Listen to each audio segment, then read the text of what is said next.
Hello and welcome back to the NMMA. Thank you so much for your patience for this video coming out. Let's go ahead and jump in and take a look at the East standings. The New Jersey Nets continue to sit ahead of the pack in the 1 seed by 1.5 games. Durga, the 3, is continuing to be dominant, and though they have the third best point differential in the league, they are clutching wins in with 41 at the trade deadline. The Orlando Magic, our reigning champs, are as dominant as ever, coming off of a 6-game winning streak with the second best point differential in the entire league.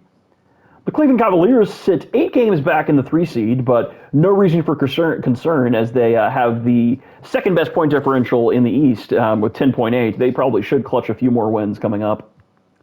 Sitting in 4th are the Atlanta Hawks. They interestingly moved Kawhi to the bench to have Gerald Wallace's shooting and defense on display, and that has worked as they have continued to secure that 4 seed. Chicago Bulls are sitting in the 5 seed here. Seems like Blake Griffin and DeAndre Jordan are starting to click a little bit more as chemistry works out. Followed by the Detroit Pistons, who are sitting in the 5 seed. They did drop a little bit, but I don't think there's any reason for concern as they brought in Paul Pierce. That's probably just some chemistry issues working out as you bring in a major star. The New York Knicks are sitting in the 7 seed. I do believe they were outside of the playoffs before. Correct me if I'm wrong, but they are now in a playoff spot. The Miami Heat. Kevin Durant has improved, as you will see soon, to be back in first, leading the league in scoring, and he may be going for a 3rd consecutive scoring title. This team is just sitting on the bubble of the playoffs. Philadelphia 76ers have improved from, I think, the 11 seed now to the 9. They do have a negative point differential, but they are right on the cusp. I might have been wrong. Brook at the 4 may start working for them. The Indiana Pacers are down to the 10 seed. This team is filled with many good role players and a lot of good defense. Josh Smith, I think, is leading the Defensive Player of the Year race.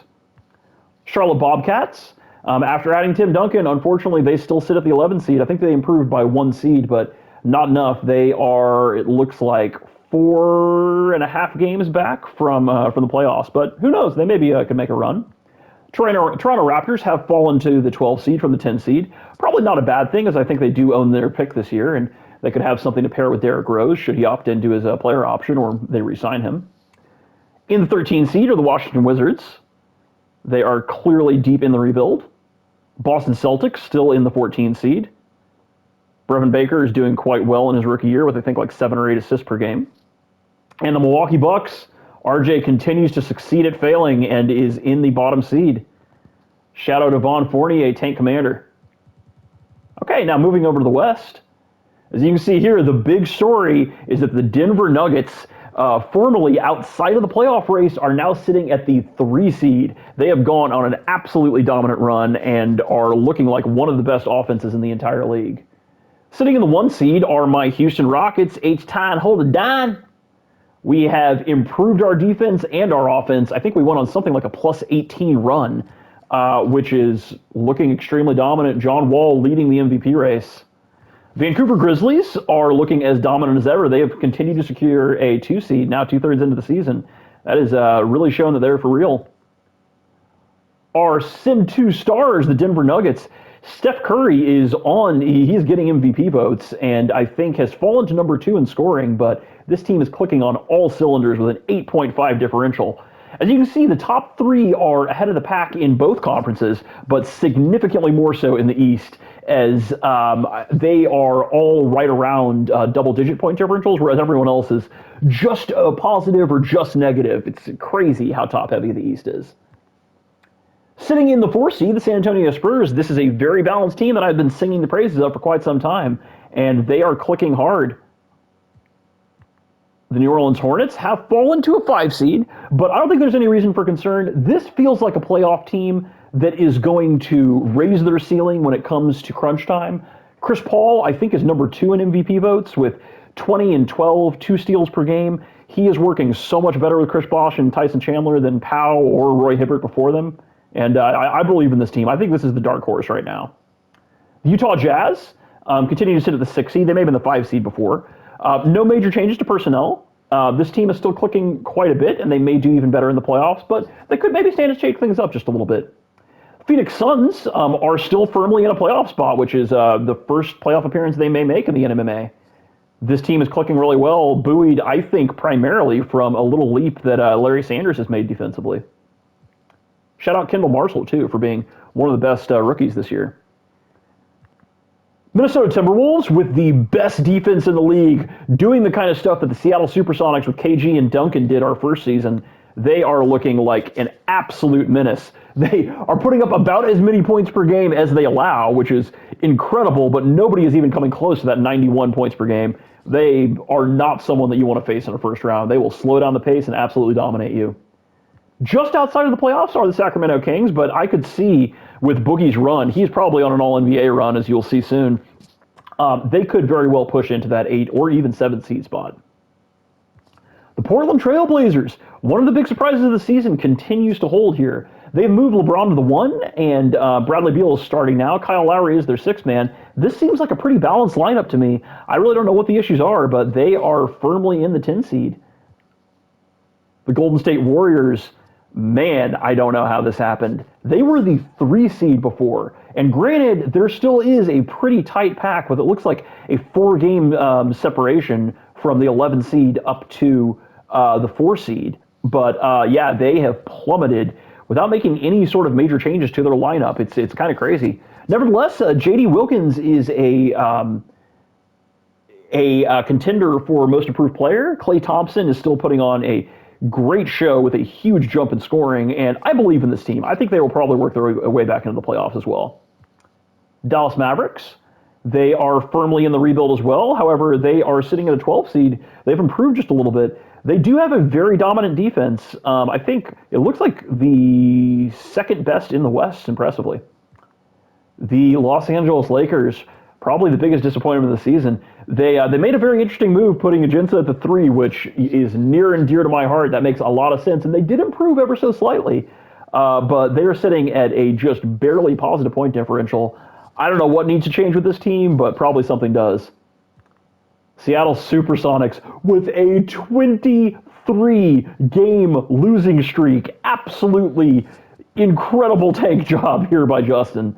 Are sitting in the 14 seed, and finally, with only 6 games won on the season, that means they did go on the over from the very bullish calls for losses over Sim 2. They won a whopping 5 games, but sitting at 6-45, this is one of the worst teams we have ever seen in a Sim league. Nevertheless, Damian Lillard is looking like an absolute dominant rookie. I think he is sitting at 2nd Rookie of the Year votes. All right, next let's take a look at team stats. First, we're going to sort by points per game, so you get an idea of the most high-powered offenses. The Bulls have improved to number 2. I think that the Hawks were number 2 before, and they have fallen to 8.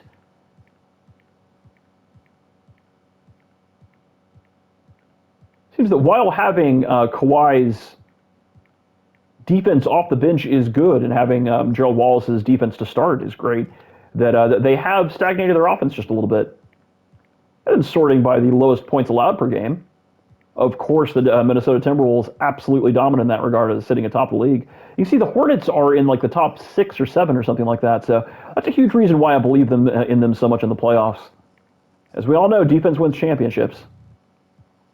Next, let's take a look at offensive ratings. Remember, if you have a significantly higher offensive rating than you do points per game, you're probably underperforming. There could be some coaching settings that could be tweaked. The Rockets with the best offense in the league. We are steamrolling right now. And by defensive rating, the Magic sitting atop the league there. That shows that even though they are the 2 seed in the East, and both the Rockets and the Nets have better records, that they may very well be poised to make yet another deep playoff run, maybe even go back-to-back. And finally, let's sort by point differential. Rockets, Magic, Cavs, the only double-digit points differentials thus far, but the Nets and the Grizzlies are not too far behind. Shout out the Nuggets, too. They have improved significantly. Man, they probably went on like a plus 12 run over the Sim 2. It's pretty impressive. You can see the Lakers kind of middle of the pack. It's sort of shocking how far they've fallen, but that also just speaks to how incredibly deep the West is. Okay, next let's take a look at league leaders. As you can see here, Kevin Durant has reclaimed his throne. 38 minutes per game will kind of do that. But yeah, he is sitting atop the league with 30 points per game. Steph Curry is still dominating with 29.5 points per game, a huge leap from his last season, followed by Derrick Rose, D Wade, and Westbrook. Dirk Nowitzki has improved and is now in the top 10. Incredible considering how old he is. Trevor Booker, man, with more than 3 more rebounds per game than number 2 Blake Griffin, is just far and away the top rebounder in the game. I don't know how things turned around this dramatically for him. I'm sure that getting heavy minutes for the Thunder has made a huge difference with that, but nevertheless, those are just insane rebounding numbers. Chris Paul, Rondo, and John Wall, along with Ricky Rubio, all absolutely dominant playmakers, sitting in the top 4 here. Shout out Brevin Baker in his rookie season in the top 20. Jim Ings. Chris Paul, 2.1 steals per game, the only player in the league to have over 2 steals. Shout out Kawhi Leonard, even though he's coming off the bench in the top 5. Nate Lopez-Seneschal, 1.7 steals per game. He might have 2 all-defensive appearances in his first 2 seasons. That's crazy. Fab Melo at number 2 in blocks per game. DeAndre Jordan still leading. Looks like Dwight has improved just a little bit. Larry Sanders in the top 20. Rookie Andre Drummond at number 22, and I expect that to improve. Let's take a look at three-point percentage. Gordon Hayward has fallen to number 5. Kobe Bryant, man, leading the league in three-point percentage, and yet they are a 13 seed. That Lakers team is confounding to me. I really thought they were going to be absolutely dominant. And for three-pointers made per game, no surprises here. Still the only 2 players to have over three-pointers made per game, Curry and Harden, just defining this revolution that is coming upon us. Kyrie Irving sitting just outside the top 10. LeBron James almost in the top 20. Impressive. Okay, let's take a look at rookie reports.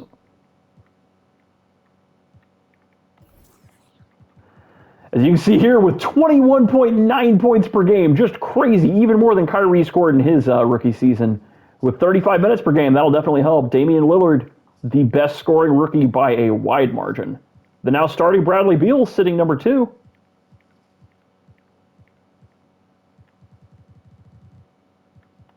For rebounds per game, the only double-digit rebounder is Andre Drummond. No surprises there.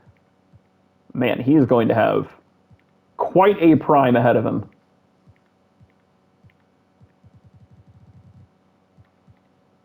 And assists per game with 7, Brevin Baker. No surprises there. The benefits of being redshirted.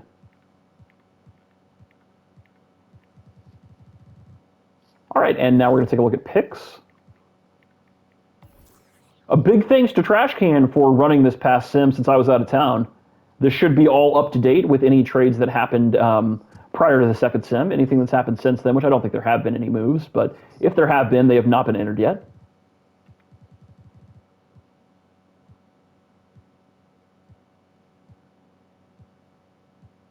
Please make sure to be updating your sheet, and while picks don't necessarily need to be entered in there, that always is a nice to have so that people can have some sort of reference to it without going through the video. The most important thing is that you have all of your contracts entered, and so that we can calculate your cap space come the offseason, or else there will be delays. So always, always, always be entering your players with their accurate contracts into the sheet. Ton of picks for the Supersonics. They have a bright future ahead of them. Same with the Thunder, man. They're going to have some great players to pair with Dame, no doubt.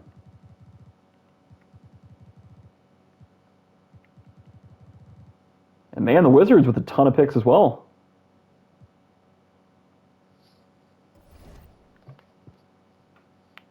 Okay, next we're going to take a look at cap sheets. Let me make sure that the salary cap is turned off. Yeah, it is. Good. I'll be sorting it by overall.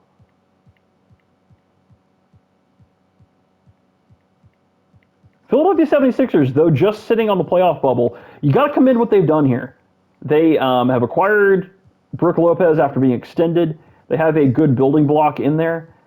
They were struggling after losing Melo and West in free agency and having traded their picks away to try to make a run in the first season. But they're managing this well, trying to undervalue their picks and compete while they can. They're kind of in a like real life Brooklyn Nets sort of situation, and I think that Tequila's doing a great job.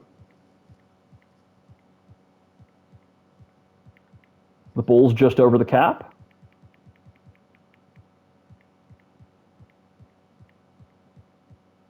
Cavaliers, a lot of people locked up.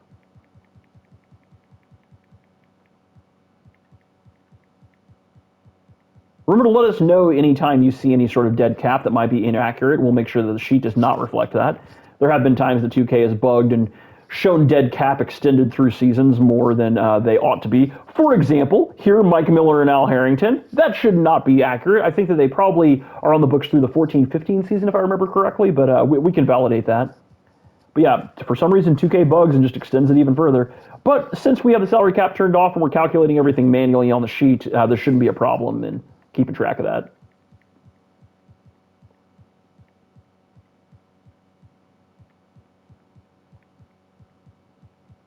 Miami Heat, about 25 million over the cap.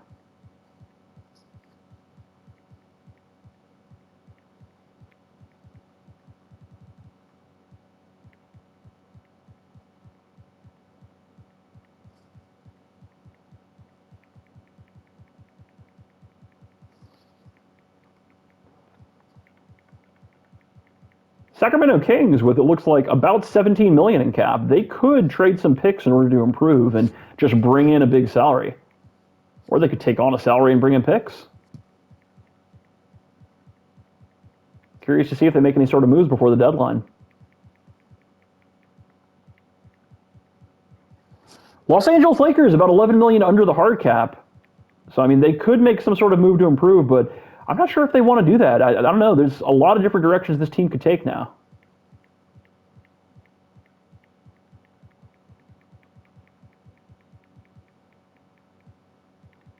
Orlando Magic with a few expiring contracts this year. Curious to see if they end up extending or try to retool and keep under the hard cap, since they are in the first tier of repeater tax requirements and cannot go over the hard cap.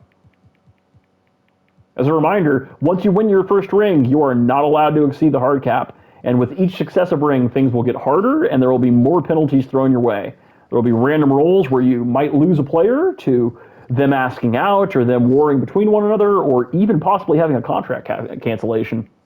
And there will be more and more requirements for you to stay under different kind of money limits. We just want to keep parity in the league and people from not being able to, have a dynasty to compete, years and years and years down the line. It's always most fun for everybody when there's a little bit more turnover with dominant teams. Talk of the town is whether or not Derrick Rose opts into his player option in this coming season. Be very curious to see if the Raptors retain him.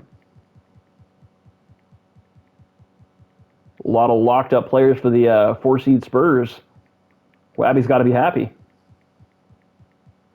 The Suns with a lot of cap opening up. Pretty interesting because they already have about $2 million in cap space. They may be able to retool next season. But they could make a little playoff run as well, with D-Wade putting up another MVP vote-worthy season, although I don't think that he's going to be like in first like he was last season at this time. So much cap space for the Thunder and for the Timberwolves. Just crazy.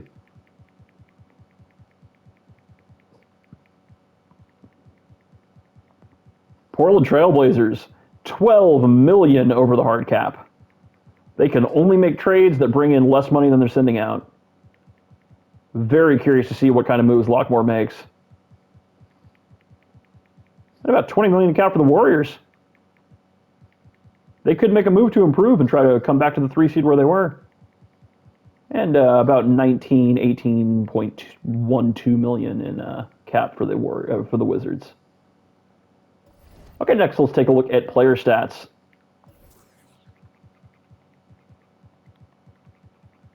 Let's make sure that minutes are visible. We will be having random events after this sum. B Harp unfortunately had a medical emergency that kept him from running events for this last time, but we will have double the events this time. So many stories coming your way to see what happens to all of your players. Will they go up? Will they go down? Will they get injured? Who knows?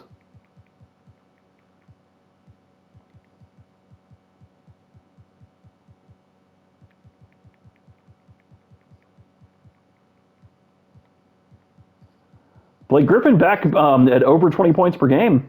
Huge reason why this team is looking so dominant. Man, his rebounding has absolutely improved too. That's no wonder he was Rookie of the Year. James Harden leading the Cavs. Could they be poised to go even further in the second round where they went last year? Time will tell. Russell Westbrook. Huge reason why this team is sitting at the 2 seed. That and they just kind of figured out how to design this team to work better at the end of last season. They could make a Western Conference Finals run for sure. I would love to see John Wall against Russ in the playoffs.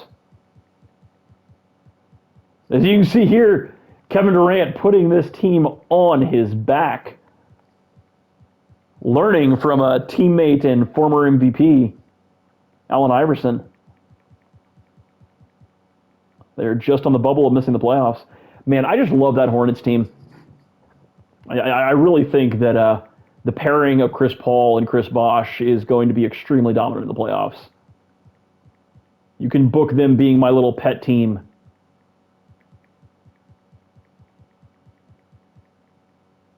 Yeah, you can see here, Boogie, 20, 11, 3.3, 1.1, 1.1 at 22 years old, shooting 55% from the field. He really could be on an All-NBA run.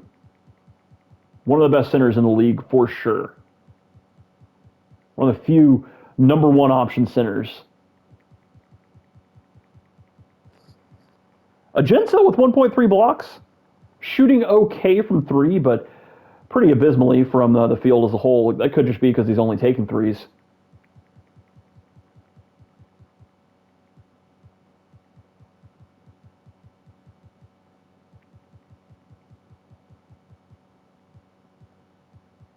Dirk Nowitzki scoring 21.5 points per game. You know, I ended up being swayed at the last moment that he was going to be good at the 3, but I had no idea that he was going to improve by like 3 or 4 points per game at his age. Just goes to show that playing around positions, playing around coaching settings, tweaking your personnel to lean into your strengths and be supersized like the Nets are, that really can pay off.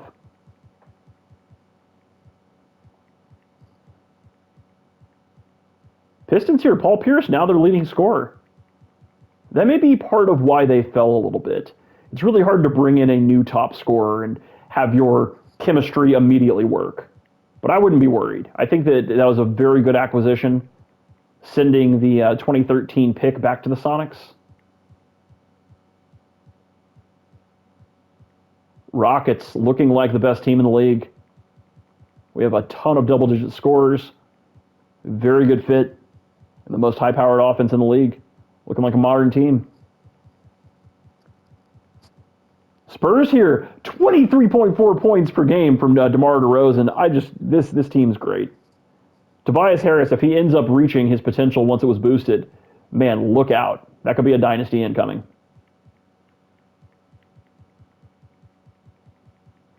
Man, the Suns, Dwayne Wade, up to 27.7 points per game, 7 rebounds, 6 assists, 1.8 steals, 0.7 blocks as a 6'4 guard is incredible. Shooting almost 52% from the field. Manu Ginobili now leading the absolutely abysmal Supersonics. Curious to see if they move that last piece of their formerly contending team. Justin showing what it means to properly lean into a rebuild at the time that you need it most. He read the tea leaves and realized that his window was up, and he has amassed so many picks and is really primed for the future after winning the first ring for the NMMA.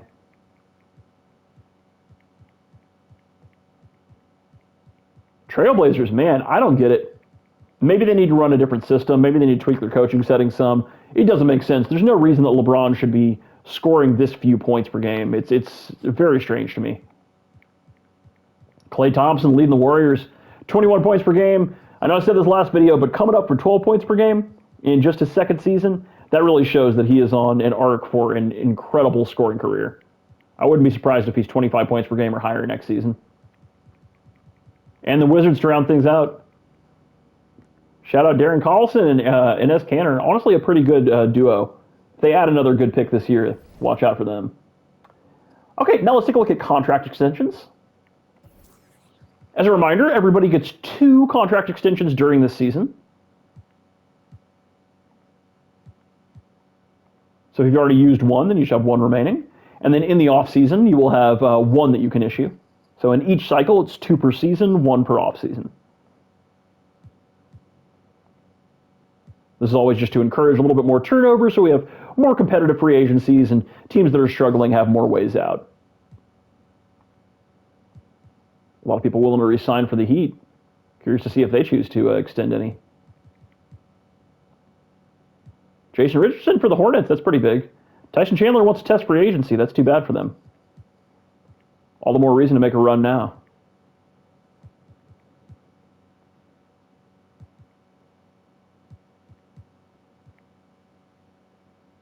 Kobe Bryant willing to extend. Can't wait to see whether or not Meat keeps him around. I'm sure he will. Dirk, Chauncey, Yao Ming, Quentin Richardson, Bogut. I guess I could have excluded Quentin Richardson, but pretty much everyone else just absolutely key to the team that is leading the East. Will they be back in the finals again? Time will tell. Kind of depends a lot on how the things break out in the playoffs. A Nets Magic series, man, I am praying for some jump-ins there. That'll be wild. Turkoglu and Balkman for the Spurs. A lot of players for the Suns.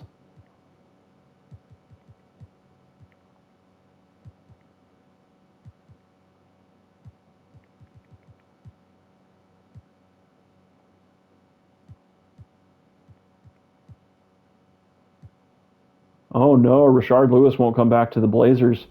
Lockmore will be so sad for that. Okay, let's take a look at award races now, which are updated. Leading the MVP race, no surprises here considering they have single-digit losses. The Rockets' John Wall looking like a dominant force on both sides of the court. However, Chris Paul at 20.8 points, 12.3 assists, 2.1 steals. If the Hornets end up as a top 3 seed, I expect him to overtake Wall. Those are just insane stats. 54 badges, too. Russell Westbrook at 25 points per game, also thick in the race. It's nice to have 4 point guards. And, I mean, like, Dwayne Wade is a ball-dominant guard as well. So, really, all of them, shorter players who are dominating the NBA. You love to see it. Steph Curry, young boy, 24 years old. I guess Russell Westbrook, too, and John Wall, all quite young. 29.5 points per game. Man, if he improves any more, he is probably going to be a 30-point-per-game scorer, and watch out for that. The Nuggets could be the new Warriors. And finally, Old Man Wade just dominating here on both sides of the court as well. Rookie of the Year, Anthony Davis, unsurprisingly leading the pack. However, kind of crazy that he's doing that with only 15 points per game. But, I mean, when you have almost 1.5 steals per game and 2.5 blocks, I think that's good for, like, top 3 in the league. I don't know. You can rewind the video and take a look at the league leaders. No wonder that he is ahead. However, Damian Lillard with 21.9 points per game. This is a very interesting race where someone who is extremely offensively dominated on one of the worst teams of all time versus Anthony Davis, who is extremely defensively minded on a playoff team. Which way will 2K end up going? If Damian Lillard can increase his scoring to like 23 points per game, then I think that he's just going to be undeniable. But otherwise, you got to give it to the player who's contributing to wins a ton. Andre Drummond and Michael Kidd-Gilchrist, 2 players on the best defense in the league. No surprise that they're sitting here, but I think they're kind of going to balance one another out. And finally, probably a 6th Man of the Year contender. We'll see that in just a second. Kendall Marshall sitting in 5th. I think the Suns got a hit there. Great pick at 10. And yeah, Kendall Marshall sitting at number 2 for 6th Man of the Year as a rookie. Man, I was expecting Gordon Hayward to be around here, but what can you do? Tyreke Evans, though, 19.8 points per game, 4.2 rebounds, 6.7 assists. This is so much better than so many starters do. I absolutely expect him to repeat as 6th Man of the Year. Just that is everything you want from a 6th man. Raymond Felton, former Sixth Man of the Year, still 7.2 assists per game. I think the 76ers are probably going to need to win more games to be able to top Kendall Marshall and Tyreek Evans, but still a great man off the bench. Greg Oden, probably one of the best defensive players out there with just about 10 rebounds per game and 2 blocks per game. Great guy that you want off the bench as well. Kind of surprised they're not starting him. I think that he could work next to Ibaka, but I don't know. It's an interesting fit. I mean, they're the 3 seed, though, so no complaints here. And Mo Williams to round things out. Then for Defensive Player of the Year, Josh Smith has overtaken Dwight. A lot of that is because he is getting 1.6 steals per game, which 2K smiles quite a bit on having both perimeter and inside defense. This is going to be a tight race between the two of them, where we'll see if the wins of the Rockets and if he can get his scoring up a little bit. His blocks are a bit down from like the 2.5 to 2.7 that he had his first 2 seasons. I think he's probably going to need to get back to those numbers to be able to actually get Defensive Player of the Year, but it's going to be one of the tighter races. And shout out DeAndre Jordan, Roy Hibbert, and Anthony Davis, 3 of the other best interior defenders of the entire league. This is one of the best races for sure. Most improved player, Jonas Valanciunas. Man, I was not predicting this, but when you look at the numbers, it really does bear out. 12 rebounds per game. Let's compare this to what it was last season. Oh, wow! Compared to 5 rebounds per game, 7 more rebounds per game, and 7 more points per game. Yeah, okay, he's going to run away with this, even though his shooting from the field is absolutely abysmal, way worse than it was last year, and as a big shooting 43%, that is not good, but it doesn't even matter. He's getting the usage, and he is putting the stats up to justify it. Larry Sanders, no surprise here, he is looking so good as a starting defender. Exactly the low usage kind of center that you want next to great scorers. He is also just terrible shooter from the field, but it doesn't matter. J.D. Wilkins has improved. Yeah, oh man. Look at those rebounds. As a 6'7" forward, and with his steals, his blocks, the Warriors being significantly better, man, he could improve. He really could overtake Larry Sanders in the rankings here. Jermaine Taylor, also completely overlooked this one. Oh, wow. Yeah, I guess that does make sense. A lot of that probably is usage. I'm sure, yeah, his minutes have gone up dramatically. But yeah, 13.7 points per game versus 4.2. It makes sense. And shout out my 4th round pick, Ryan Anderson. Rhino, absolutely dominating here. Finally clicking. Still, even with a much higher usage, shooting above 40% from the field. GOAT corner shooter. Kia Clutch Player of the Year, very unfortunately, because of where we are in history, they do not actually give this player out. But Derrick Rose, despite the continued woes of the Toronto Raptors, sits at number 1. All makes sense. All high usage players who are turning it up in the 4th quarter. Okay, and finally, let's round this out by taking a look at All-Star votes.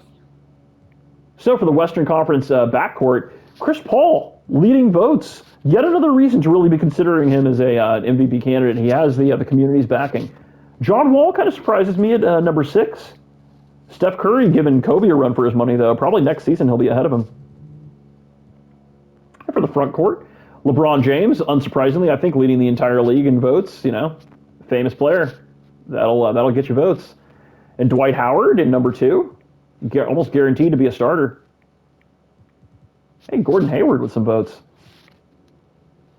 And in the East, Derrick Rose. No, Derrick Rose is leading the league in votes by like 300,000. That's crazy. A 12 seed who has never even sniffed the playoffs, and it doesn't matter. Derrick Rose is just that dominant. Should he enter free agency? Whew. Look out for whatever team ends up landing him. Man, I hope the Raptors end up holding on to him. And rounding out the front court, we have, unsurprisingly, Dirk Nowitzki. However, this team that once had 3 All-Stars now down to just 1, I think. Yeah, nobody in the backcourt. 2 Magic.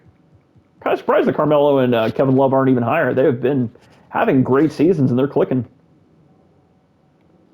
Okay, so the next deadline is probably going to be set for perhaps Friday afternoon. I have a pretty busy Thursday. Otherwise, we would set it then. But that'll be going to the end of the season, and then we'll have the playoffs 1 to 2 days following that. So happy trading, happy signing. Good luck.